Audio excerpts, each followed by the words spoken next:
Greetings and salutations, my dearest friends. My name is Samantha, and today I'm going to be talking about romances with bisexual characters.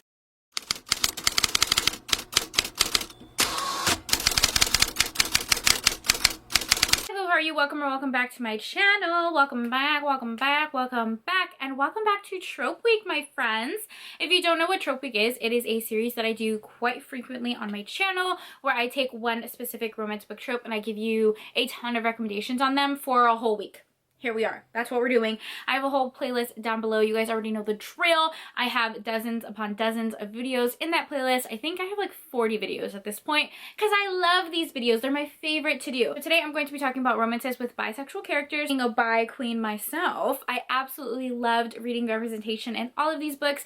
To be honest, these are some of my favorite books ever. I definitely want to do like a part 2 to this video where I focus on like ace representation, non-binary representation, etc, etc. So this is one of many videos to come. This one is just going to be focused on bisexual characters. So quick little note, all of the books say like in the physical book that the characters identify as bisexual. It's not one of those books where like the author says it afterwards, but like there's no hint in the actual book. Also in the community there can be quite a bit of judgment when it comes to bisexual people in general, just depending like if they end up in committed relationships with men or women can still identify as being bisexual. So I think that's also important to note because some of these characters end up with one man or one woman. They still identify as bisexual. Their sexual orientation does not change. The whole point is that you like both. So I do have some poly recs in here where all of the characters are bi. So okay, let's just hop into the recommendations. So first up is Zenny by Rebecca Weatherspoon. Our heroine and our hero identify as bisexual, and this is a marriage of convenience contemporary romance. So Zenny is our heroine in this book, and her aunt, who is quite famous, passes away, and she had a lot of money and left pretty much like all of her inheritance to Zenny, but there is a stipulation on how she can gain the inheritance and also the property, and it's that she has to marry a man of her aunt's choosing, and the guy that her aunt paired her with is like one of her aunt's friends, and it's like this big beefy man who has his own reasons as to why he needs the money, and they decide to just go with the marriage of convenience stipulation because they both really need the money. They're both attracted to each other and it follows their romance. It also has pegging in it and it's very steamy, and I just love it. Next up is Crybaby by Marina Vivancos. You guys have been watching my channel recently. I have been non-stop talking about Marina Vivancos because she is quite literally my favorite novella author. Like, I just cannot get enough of her books. I'm so happy I found them on Kindle Unlimited. Go onto Marina Vivancos' website. Her tagline is a queer author writing queer romances, and I absolutely adore that. Could honestly recommend any of her books, but the one that has the bi rep is Crybaby. This is a friends to lovers romance.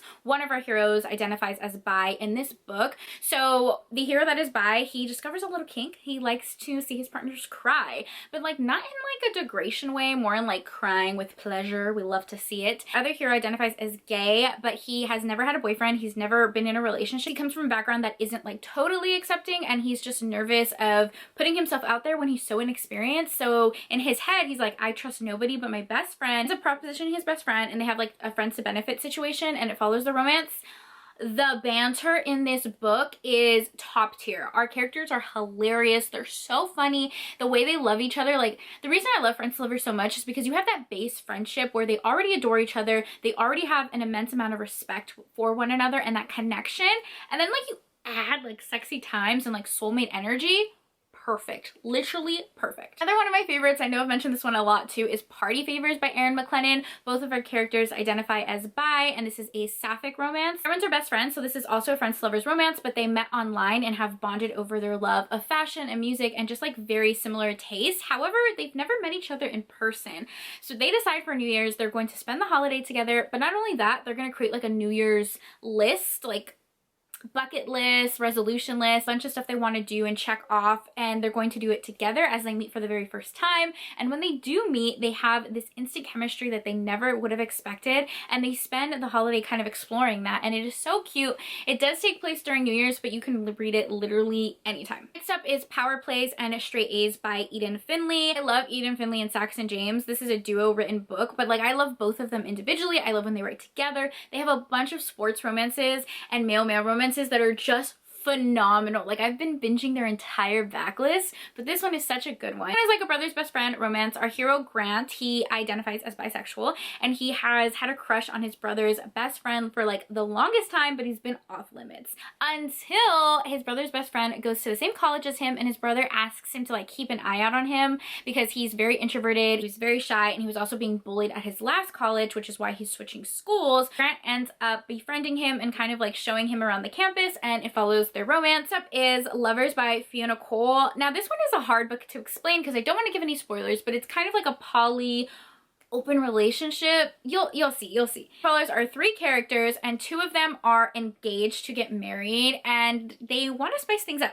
They are childhood sweethearts. Their parents like paired them together when they were kids, and as they grew older, they found their way back to each other, and now they're engaged, but they've been together for a while. They want to spice things up together, like at a marketing company, and they have to end up doing this marketing for like a BDSM club, which is what the whole series follows, is this one BDSM club. Hero Jackson is the manager at the club, and he's opening it up. He has some history with our other hero, Jake. They went to college together. They were best friends until one night where they end up kissing, and Jake is not fully out. Jake freaks out, stops talking to Jackson. He's not really sure like how to process how he feels. Until years later that they end up reconnecting. Engaged couple ends up asking Jackson to kind of like be a third in their relationship. The book is messy, it's angsty, it doesn't end quite as you would expect, but it is a really, really good one. I highly recommend it, and I don't want to talk any more about it because I don't want to give spoilers. Jackson has a couple of like poly open relationships that feature bi characters. So Neighborly is one of them. This one is like an open relationship book. A lot of people call this poly, but I feel like this is more of an open relationship. Follows our couple, this very young couple who is engaged, and they're moving in together for the very first time.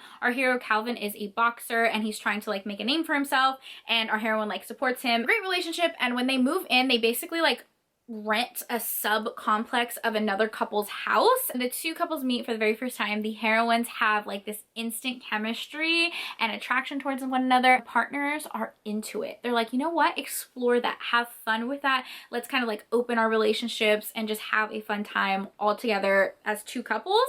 And they do, and it's really cute. I love how supportive the heroes were in this book. I love how the heroines were so open to explore that attraction with one another. It's great communication, so freaking steamy. I adored this one. And then the other one is From Scratch by Katrina Jackson, and this is a small town poly romance. So our heroine, she moves into this very small town as a baker, like she opens up a bake shop, and she ends up having a connection with the local police chief and the fire chief, and she has a connection with both of them. They're both best friends. They're super secure in their friendship. It's kind of dating both of them. They realize that they also have chemistry with each other. It turns into a poly romance where the 2 best friends realize they do indeed love each other, but they also love her, and it's such a good romance. It's super short too. It's kind of like a novella. I believe it is available on Kindle Unlimited. Next up is a historical romance, and that is A Duke in Disguise by Kat Sebastian. Heroine owns a publishing company that she inherited from her dad, and she's trying to figure out a way how to make ends meet, make some money, and she decides that she wants to create like the very first erotica book, and she ends up propositioning our hero Ash, who is her brother's best friend, but also her friend too. Like, they all grew up together, and he is an artist, and he ends up illustrating the book for her. So they work very closely as they're creating this book, and they have an attraction with one another. Our heroine in this book identifies as bi. You kind of see the women that she dated mentioned in this book. This one has a really cool twist because our hero Ash has some ties to nobility that he never realized he had. A duke in disguise. So it's really fun seeing his background, and the plot was really interesting, so I highly recommend this one. Next up is Omega's Obsession by Sarah Blue, and this is a part of her Heat Haven Omegaverse series. If you've never read an Omegaverse, it's basically like an intense, enhanced version of shifter romances, very much linked into fated mates as well. And this is a poly Omegaverse. So our heroine is an Omega, and she has been in love with her childhood best friend for years and years and years. And she is getting to the age where she needs to choose her own pack because she's about to go into heat, which is something Omegas go through. Her childhood sweetheart is in a relationship with 2 other guys, a beta and another alpha, and she ends up choosing them as her pack. So it follows their romance. 2 male alphas, one male beta, and a female omega in the relationship. It's a poly relationship, meaning that they are all intimately and emotionally together. 3 of the guys in this book identify as bisexual, and it is super steamy. I actually love this whole series. If you're new to Omegaverse, I think this is a very good start because it describes the dynamic so well. Roberts has a couple of characters that identify as bisexual, honestly a lot. She has all different types of pairings where it's like 2 guys and 1 girl, 2 girls and 1 guy. My favorites is from the Wicked Villain series, which is a series that is like a twist on Disney fairy tales where the villains are kind of like the heroes, and has all different types of pairings.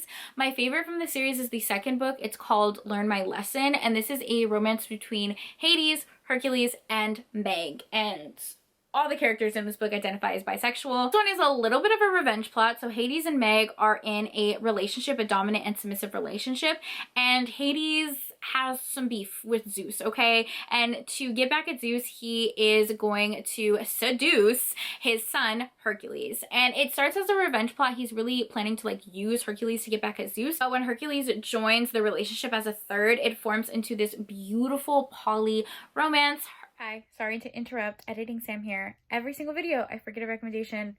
I can't. I literally cannot. So I'm popping in because I forgot a recommendation. I forgot to talk about Give Me More by Sarah Kate, which was in my top 10 favorite reads of last year. I with this whole series, but this is my favorite in the series. It is a poly romance. The entire series follows a group of friends who own a BDSM club, and they all have different types of kinks, and it follows all of their romances. It follows a married couple and their best friend. Their best friend is like everything with them. He works with them, he goes on vacation with them, he practically lives with them, like he's always around them.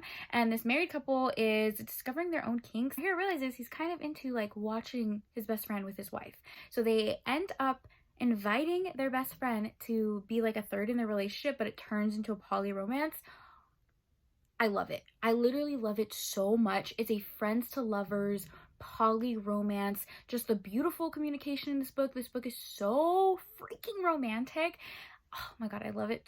I love it. I just love it. And another one that I read actually after filming this video, because this one is pre-filmed, it's called Not All Himbos Wear Capes by C. Rochelle, and that is available on Kindle Unlimited. This one is a male-male romance, and it's between a hero and a villain. It's a superhero romance, and it is like so wild. Literally so freaking wild. Like, it almost read like a romantic comedy a little bit because the author's writing is very sarcastic and humorous, and the hero in this book is this big, beefy submissive who's having like this bi-awakening as he is falling in love with this like villainous hero. So I love this one. It is yummy, and it's on Kindle Unlimited. Like, I read this one and I just started like freaking out over it with my friend Desiree and Tiffany because it is just so freaking good. Like, it's so unique, the plot. I really can't explain it. You have to read it for yourself. Back to our regularly scheduled program. Sorry for interrupting. Sorry for forgetting books all the time. My last recommendation is Written in the Stars by Alexandria Bellefleur. This author has a couple of books with this trope, but this is a first in a series, and I feel like it's a really good place to start.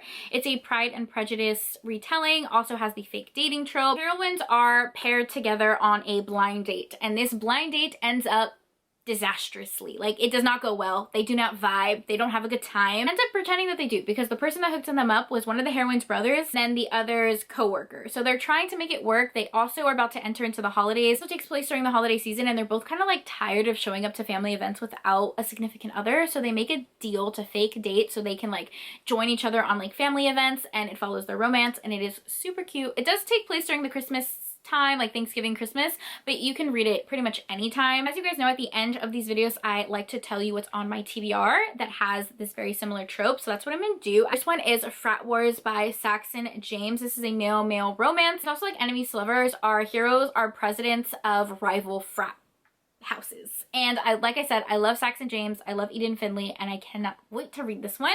My friend Desiree also recommended this one to me. Right, so those are all of my recommendations, as well as some books on my TBR. If you guys have any books with this trope, please let me know down below so I can read them. As always, thank you so much for taking time out of your day to spend time with me. It means the world to me. I hope you guys are all staying happy and healthy, and I will see you in my next video. Bye!